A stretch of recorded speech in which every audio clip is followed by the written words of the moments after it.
I've tried to make this video so many times before, but every time I start filming, I get so out of breath. So, excuse that. That's definitely a symptom.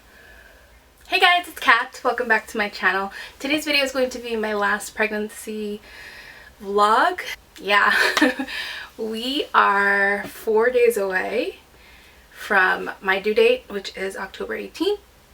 And I had been procrastinating making this video because, I don't know, just life just got in the way, and I really wanted to film my last one so that I have one for each trimester. So today's the day. As you can see, we are actually filming in the baby's room right now. I did. I moved my vanity over to her bedroom because in my bedroom I have her little bassinet and changing station set up in my room because that's where she's going to be as a newborn. So I didn't have enough room, so I just figured I'd move my makeup stuff here, which is actually not a bad idea because I mean, I can do my makeup proper in her crib for a couple of minutes while she's sleeping and do my makeup. I didn't really think of it that way, but it just looks like it's gonna work out that way. We'll see. Her changing station will move back in here once she does start sleeping in her crib, but like I said, that's gonna be a very long time. I want to say at least 3 to 6 months before she's in her actual room. So I just wanted to go over symptoms of this last trimester. Definitely out of breath all the freaking time, especially when I start talking. I'm just talking to friends and telling them a story, and I'm like, oh my gosh, holy crap, I can't breathe. I wrote down a couple of things on my phone because I keep forgetting. So I wrote down symptoms. I feel heavy. Guys, I'm basically carrying around a watermelon all the time. I'll show you my belly in a second, but no, seriously, it feels really heavy.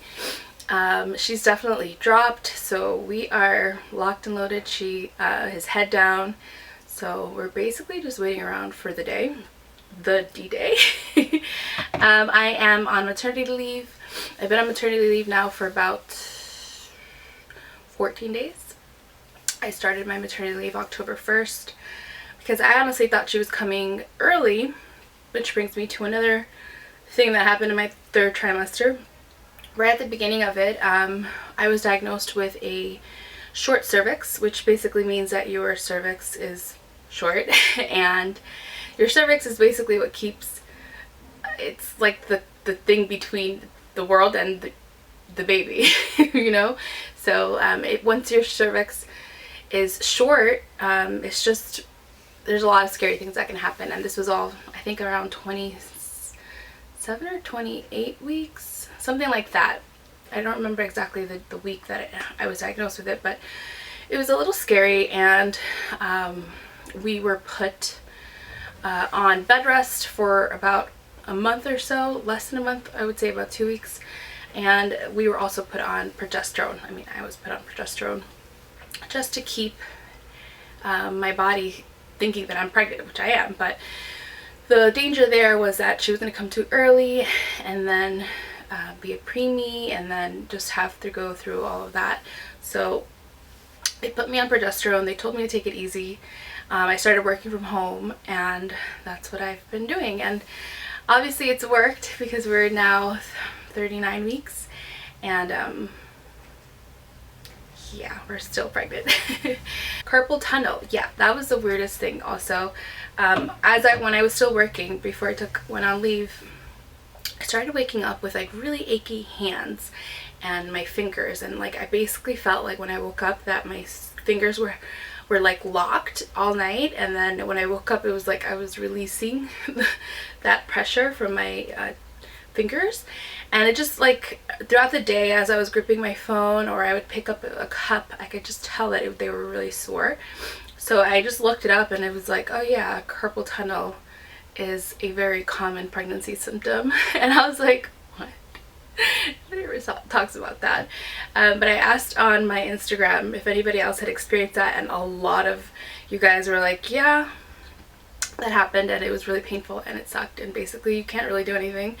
You just have to deal. A lot of people recommended like hand braces or yeah, I think that's what they're called. And eventually I was going to get it, but then it kind of subsided.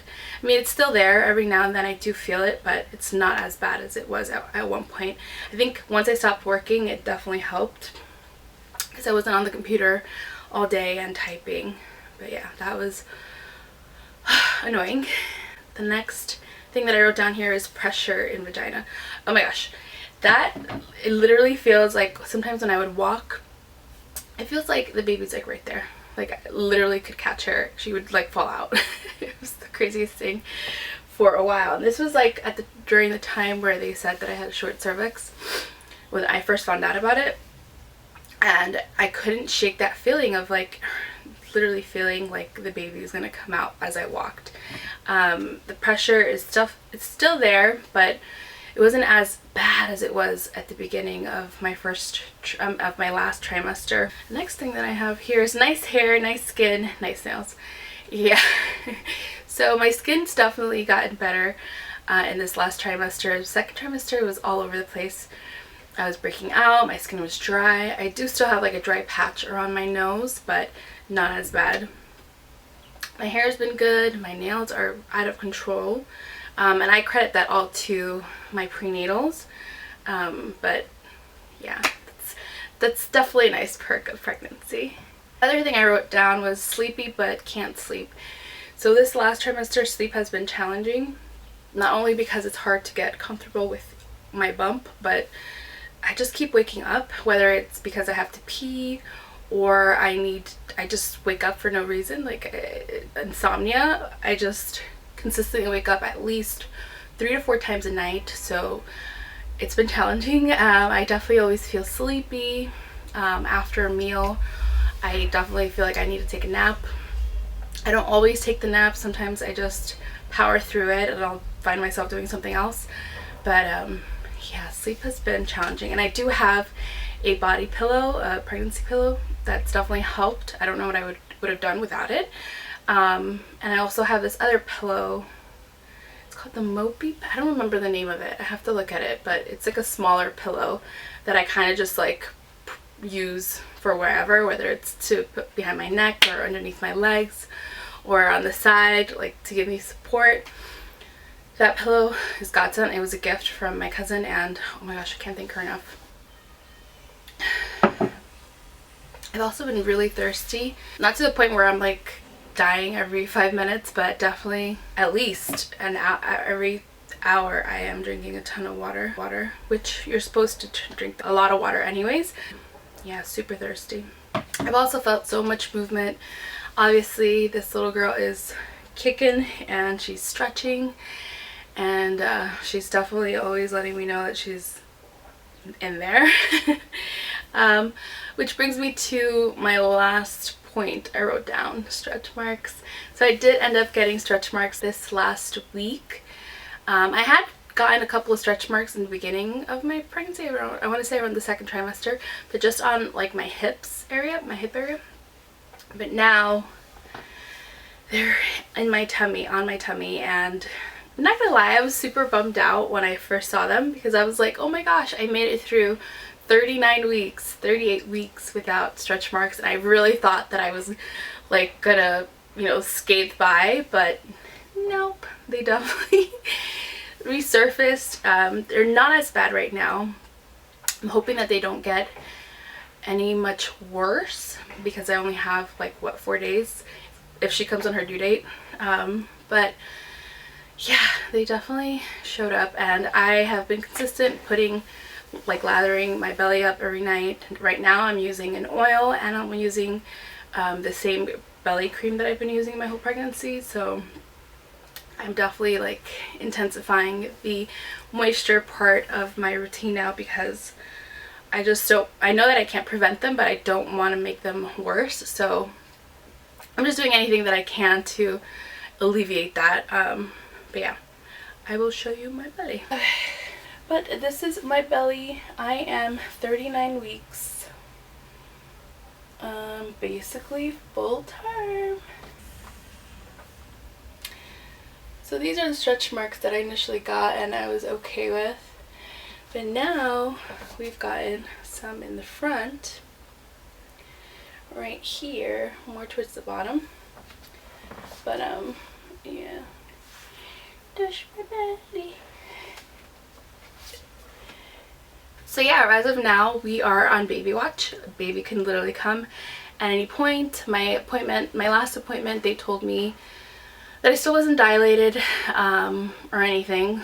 She just said that my cervix had softened, but I was not dilated at all. So yeah, I'm getting super anxious. I just want to hold her and I want to meet her and I want to snuggle her. So we do have an appointment scheduled for tomorrow just to check to see if anything's been, you know, if anything's changed, if there's been any progression, see if I'm dilating at all. Like I said, my due date is Friday, so we'll see where we're at tomorrow. But it's so funny though, every time somebody calls me or I call somebody, they're like, oh my god, are you in labor? And I'm like, no, I'm just calling to say hi. But we're just all super excited and we really can't wait to meet this little girl. So yeah, I think that's all that I have. I think so. Yeah, thank you guys so much for watching. Thank you for being here and for sending all of your love. I really, really, really appreciate it.